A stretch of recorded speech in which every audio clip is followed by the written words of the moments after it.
about the delay, but you know what they're like. They will not stop signing and doing selfies because they love their fans so much. And I won't name names, Ross or Lenore, but they're just about to come in now. So a big round of applause for them all. If you want to ask any questions, the microphone's on this side. Take as many photos you want, videos you want. Share the love. Share the X-Men love.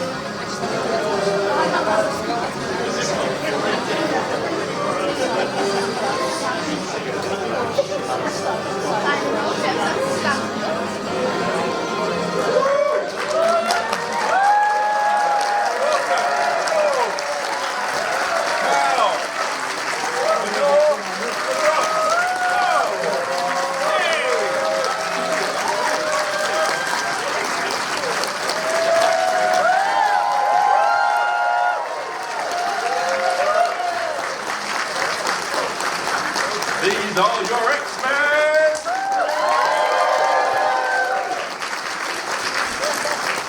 All right, you want to sit here? Sure. And then there's me. Well. How is everyone? Howdy, sugars. How we all doing today? Good to see you all. Hi, Aria. Oh, yeah. Stand up. You got to stand up. There's a little one. Oh, my gosh. We got X-23 over there.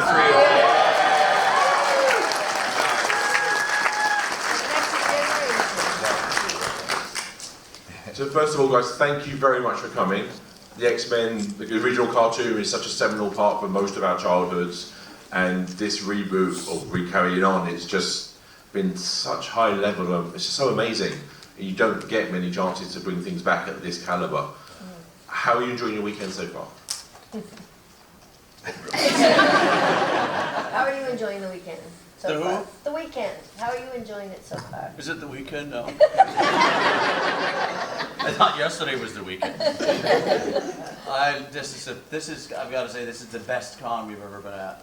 Yeah. I mean, for wacko crazy fans like you, none of us have ever been this busy ever, like non-stop. Because you love us, you can't help yourself, really. Is this a? Oh, look at it, it's on. You're sounding a bit like Trump there. Hey, everyone loves us. The greatest cast ever. Believe me. Believe me, I would never, ever sound like Trump, even if I could. And I'm not going to get into it, but I have a brain. It's scary that the apocalypse is the less Spoken scary like than a the true villain. I know, Canadian. right? Now let's make Canada the 51st state. You bird brain. His doofus in chief, we like to call him. Take that away from me. All right. So let's start back at the original series first. How did you three get the roles of Wolverine, Rogue, and Beast? Beast?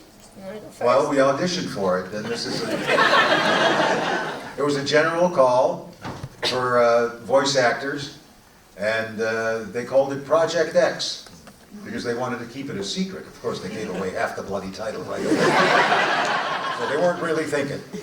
And Cal, I think, thought it was a show about animals, and I was reading the lines, and I'm going, Project X, my foot. This is X-Men. Because in 1962, when the first comic book came out, I bought it. And I was a fan of X-Men as a kid reading the comic books. And so, having auditioned for this part of Beast, and when I got the call that I got the part, it was probably one of the more exciting times of my career, because here's a part of my childhood that I'm getting to manifest as an adult performer in real life. So that was my story of the auditions. Wow, well, sugars, a lot of us had been doing film and television and live theater until then. X-Men was only the second animated series that I ever did. And my agent called me one day and said, hey, there's this animated series that they're auditioning for, and they're looking for a character who, they need a woman with a deep, husky, sexy voice who could do a southern accent. And she said, that's you, Lenore. I turned it down. The high heels going on would have killed you. But yeah, and so I said, well, you know, I'm busy doing film and television and theater and everything, so you know, animation, I don't know if I'm that interested in that. And I skipped, I didn't audition for the first auditions. But then she called me again and she said, Lenore, they still haven't found the right actors for this role. They're doing callbacks. And I know that the reason they haven't found the right one yet is because it's you. So get your ass in gear, get down to that studio and do the callback audition. So I said, okay. And then I just took one look at the character, the way she was drawn, with her hand on her hip and her hair back and her head up in the air. And I went, yeah, I think I can handle that attitude. And I just walked into the studio and the first lines were, you know, my daddy liked to kill himself when he found out I was a mutant. Yeah.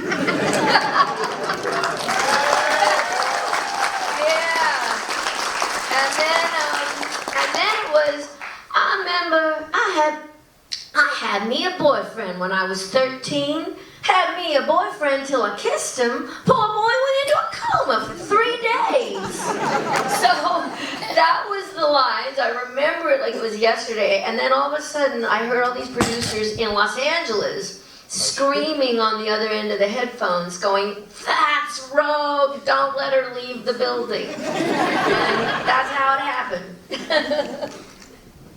And you're okay? Give me that. Thank you.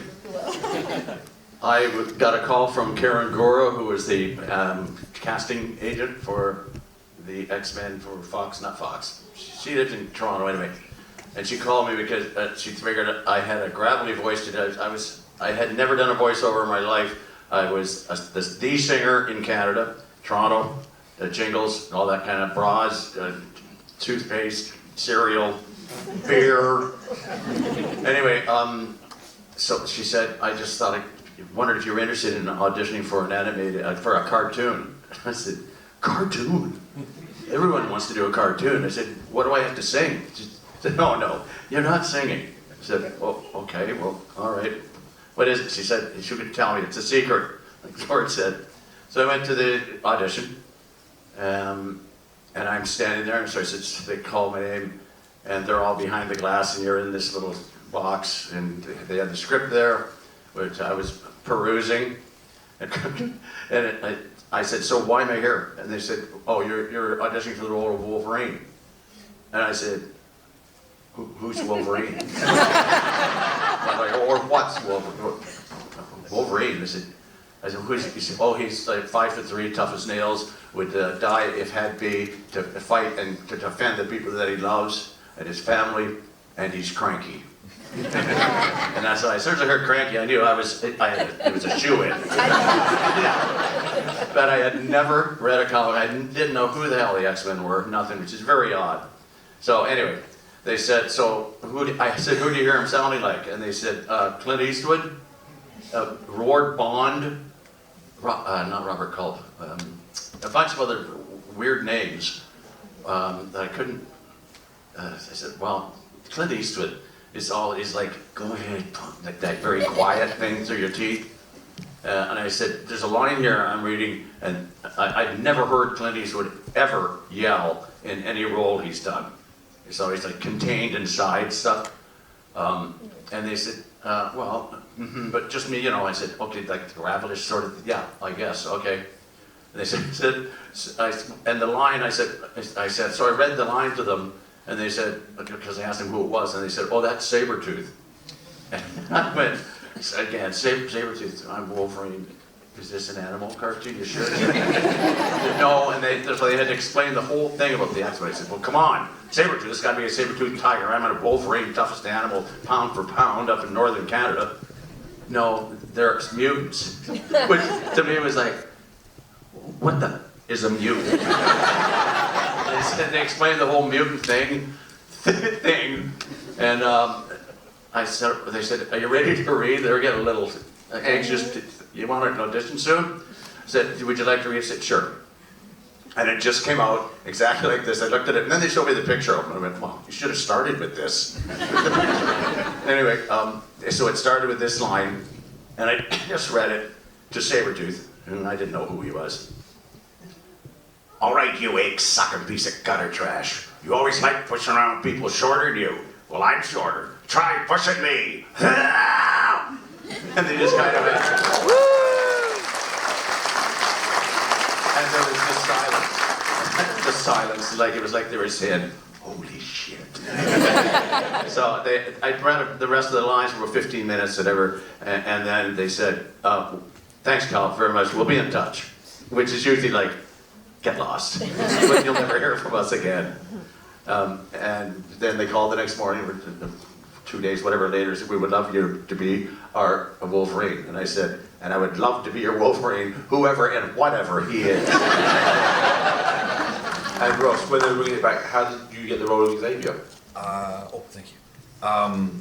So I had heard they were going to revamp the show, and I've said this to y'all many times, but when I was about your guys' age, 11 years old, I watched the original X-Men animated series, and that was the reason why I became an actor, quite literally.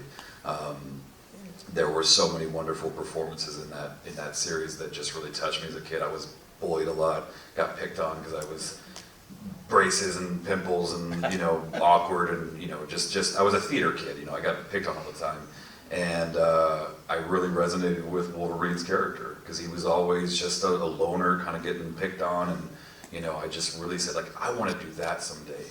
And so when I got the word that they were going to revamp the show, I said, I'll audition I'll fly on the wall. I don't care. I really don't care what character. I just asked the team, I was like, what roles are they trying to flesh out right now? And they originally said Magneto and Professor X. And I thought my Magneto was better.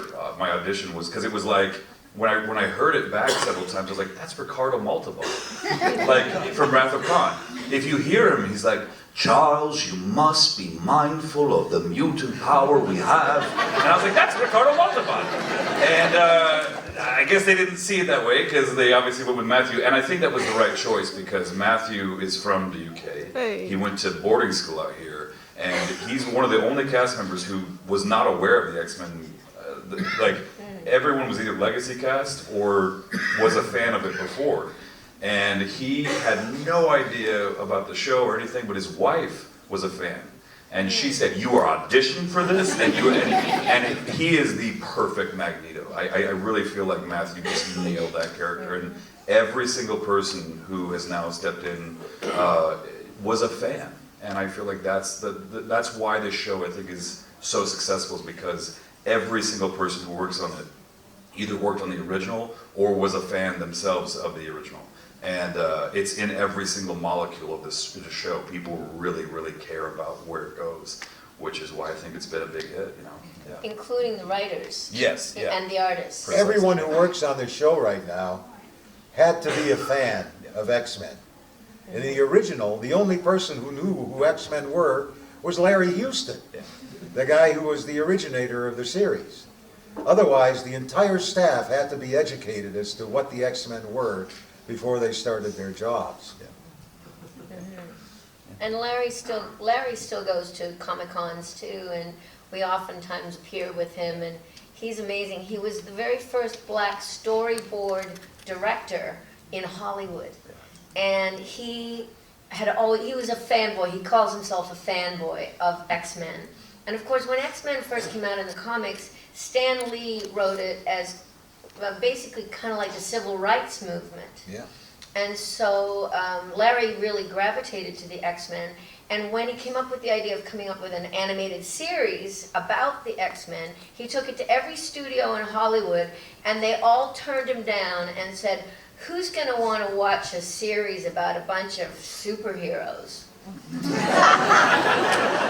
And there was one woman in the very end. She had just taken over as the executive director of Fox Kids network, Margaret Lesh, her name was, and he took it then to her, and she said, I'll do it. I think this can be a huge hit.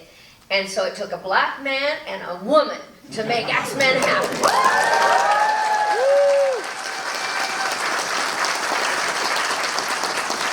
We have a question that's waiting patiently for us. If you could have any power, what would it be? I would love to fly, personally. What about you? You didn't think that the question would get turned around on you. What other ones? I think invisibility would be pretty Yeah, cool. morph. Yeah, or morph. Morph would be neat. Morph would Yeah. be very neat. Especially because now the new morph, he seems to absorb the abilities of whomever he's being. Like he can be the Hulk, and he actually has Hulk strength, which I'm like, just be Hulk all the time, dude. I don't know, but yeah, invisibility or the morph. You morph, yeah. Fly. Oh, Yeah. there you go. Fly. But morph can fly too, because if he becomes On the wall. when the character can fly, he's flying. Exactly. Yeah. Thank you for the question. Thank you. Do we have any other questions? Hi, my question is for Ross. It's a bit of a two-part, sorry. I'm a big fan of yours from Walking Dead. Are you a bit sad that Aaron and Jesus never got a chance? Yeah, I mean, I would have loved to have seen that, but we decided that even if it wasn't going to be shown on screen, that it happened during that 6-year time jump. So it is canon, sort of. Yeah, because we were really influenced by the comics, obviously, and Tom and I decided, even though they're not going to show it on screen, we're going to bake that into the episodes moving forward. So yeah. And from the people here, do you think they could do well in the Walking Dead universe? Absolutely. Are you kidding me? The mutants in the Walking Dead would clean up. They'd take out all the zombies in a day. It'd be fine. Yeah. I took out a few zombies in the Christmas Horror Story There you go. Yeah. Exactly. with Bill Shatner. Oh, nice. Feel free to move the microphone up to your mouth. Oh, yeah.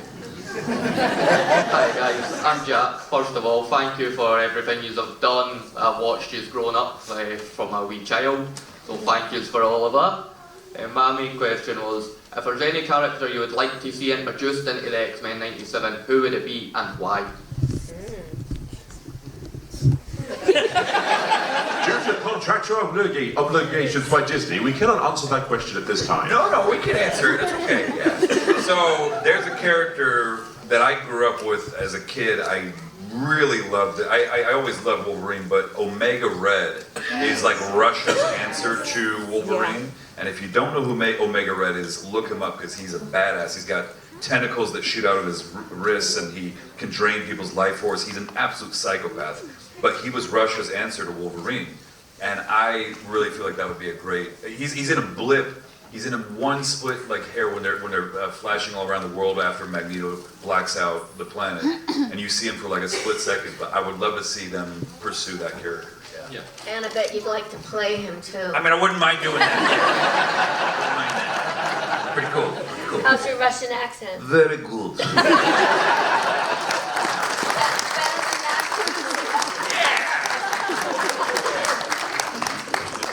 Thank you. Thank you very much.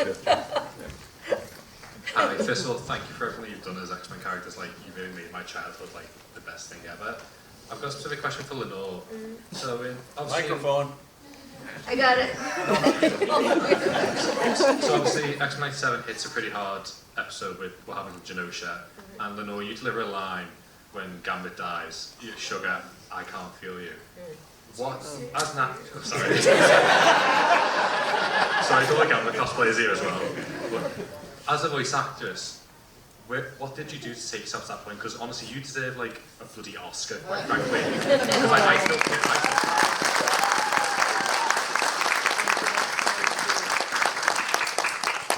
Well, to be honest, we had just come out of the pandemic.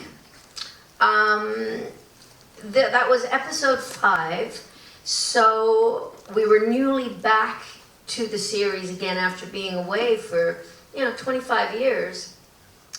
And I knew that a lot of people were grieving because they had lost loved ones during the pandemic. And we were watching all kinds of terrible wars and things like that constantly on the news, and people were dying. And then my young niece, who was only 17, passed away from cancer. And she had been really putting up a good fight for a couple of years. And so I was deeply, deeply grieving personally the loss of my young niece. And I thought, well, if I can put all my authentic grief into my voice so that people can really hear the authenticity of the grief.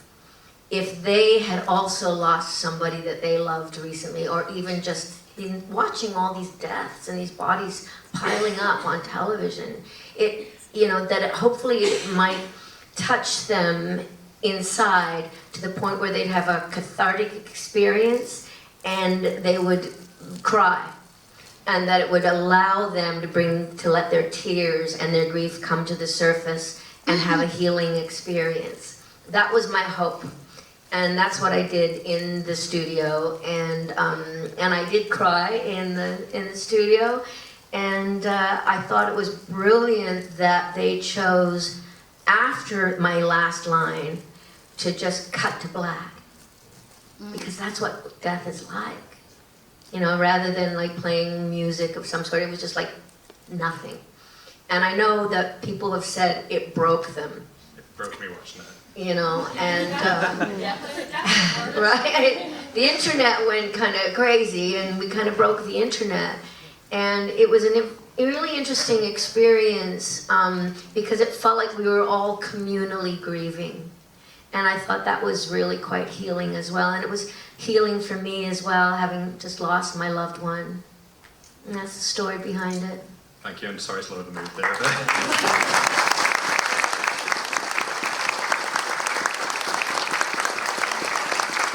Hi, I'm shaken, by the way, for speaking. But if you four could swap characters, if you could voice a different character from the show, what character would you want to voice? Instead, obviously not including your own.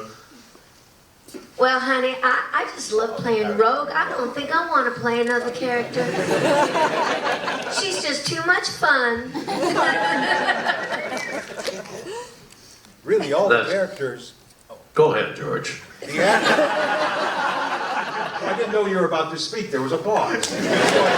Nobody ever does. I think every character is voiced by the perfect actor in this series. If you look at all the characters, you become the character that you're playing in a lot of senses, and a lot of you goes into the character. So that there's a perfect blend. And there's no other character that I would want to step into rather than Beast. And I've answered this before, and it's always the same answer. I would rather play Cyclops. Wolverine, they can't stand each other, Mr. Pretty Boy. But I would like to be Cyclops just so I could be with Jean.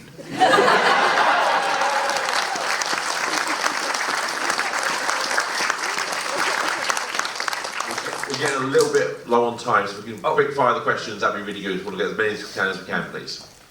Hello. What's one of your favourite episodes or storylines from the original show? So, one of my favorite episodes is part of the reason why I was so attracted to the show and really affected me as a kid that was getting picked on a lot. There was an episode called Cold Comfort that is up in the Alaskan wilderness, or Cold Vengeance. Cold Vengeance, my bad, yeah. And Wolverine is up in Alaska or somewhere way, way up north. And he's befriended this Eskimo tribe that's taken him in. And he's doing well. He's dealing with his PTSD. He's fishing, and he's like kind of getting over his trauma. And then of course Sabretooth follows him there. And there's a line that he delivers. And because he sees everything just falling apart, and of course Sabretooth is threatening to kill everyone, and he goes, "There's no peace for me, not even here." And it was so beautiful, and that line as a kid, as a 12-year-old or whatever I was, that resonated with me so much because I was like, I don't have peace. I don't feel like I'm ever going to be safe or peaceful in my life. And that one really, really stuck out to me. That episode was really strong. Yeah. What about you guys? My favorite episode was Beauty and the Beast. Oh, yeah.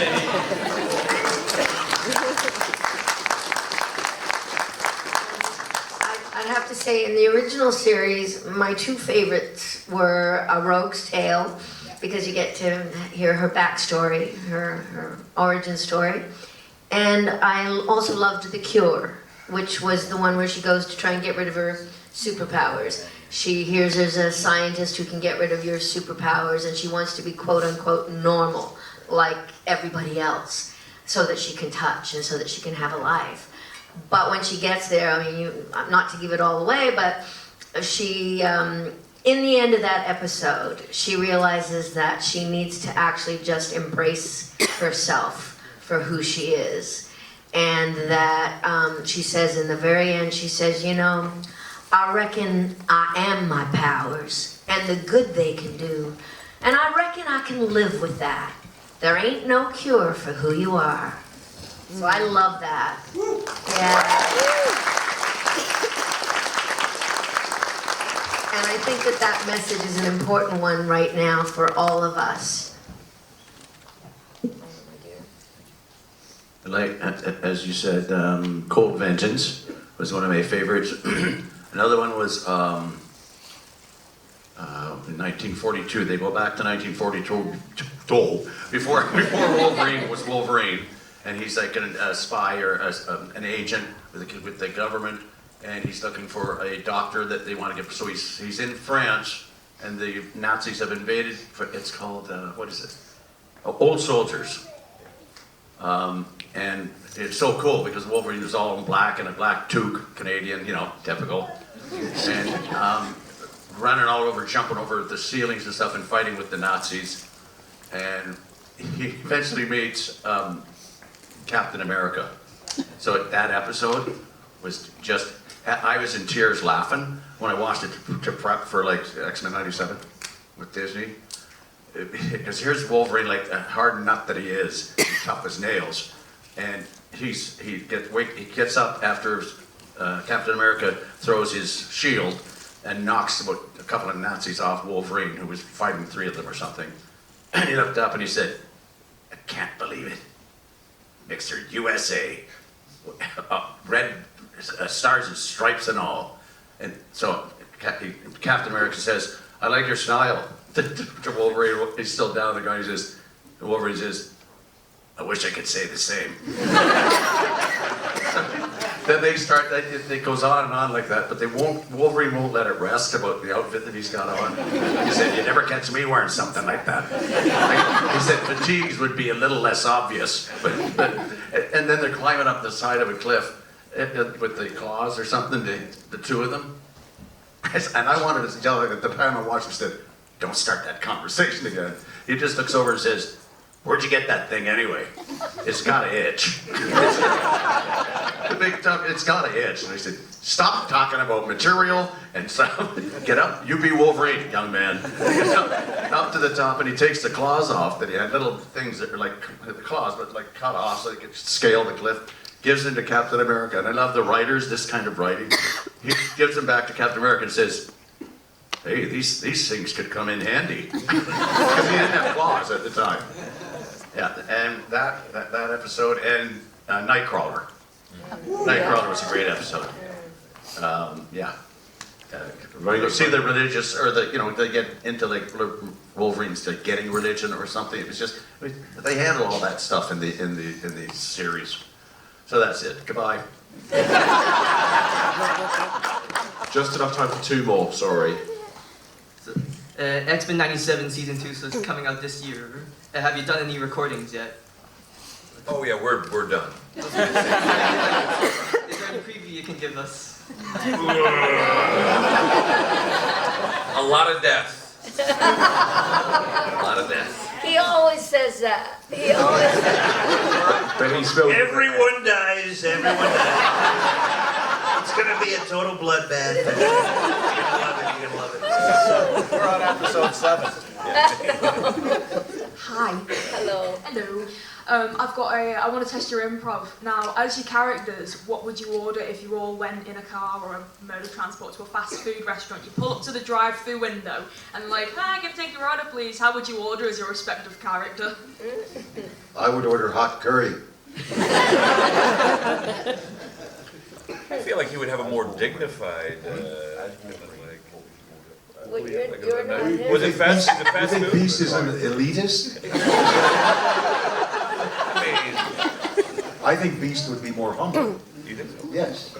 He would just order whatever was available, but he would probably like hot food because I do. Well, I would say chili fries. Jubilee and I, we love going for chili fries. What about Professor X?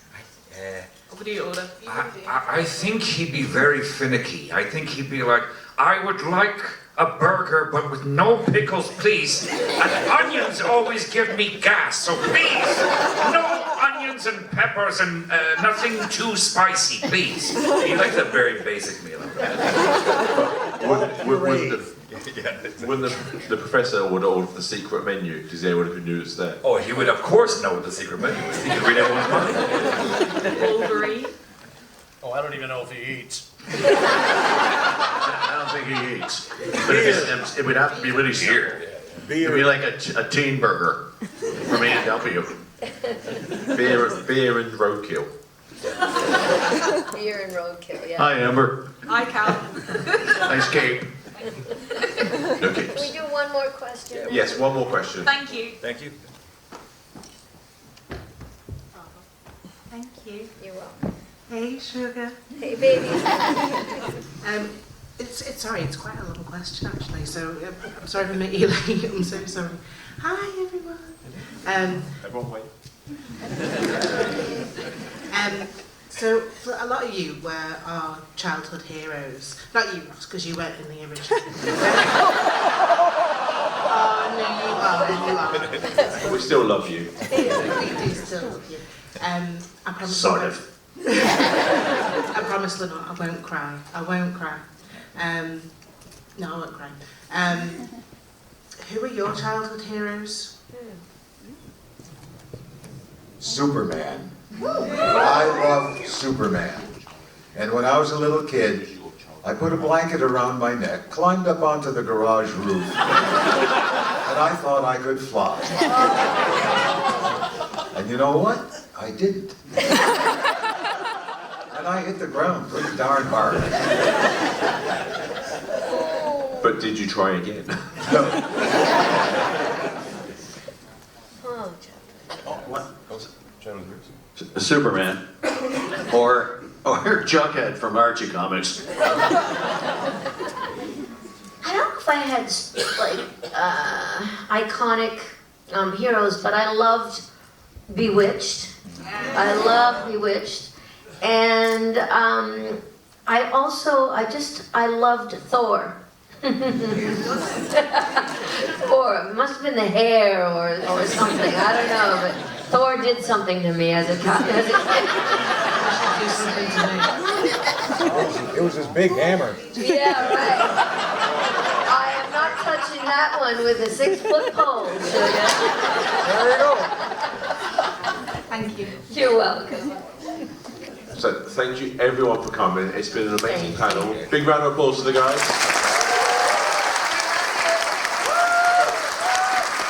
We're all going to do the one group selfie. So if everyone can stand at the front, if everyone can get up, move close together, and get as many people in the picture as possible. Are we shooting that one? Yeah. Oh. And this has been the biggest panel of the weekend. So thank you all for coming.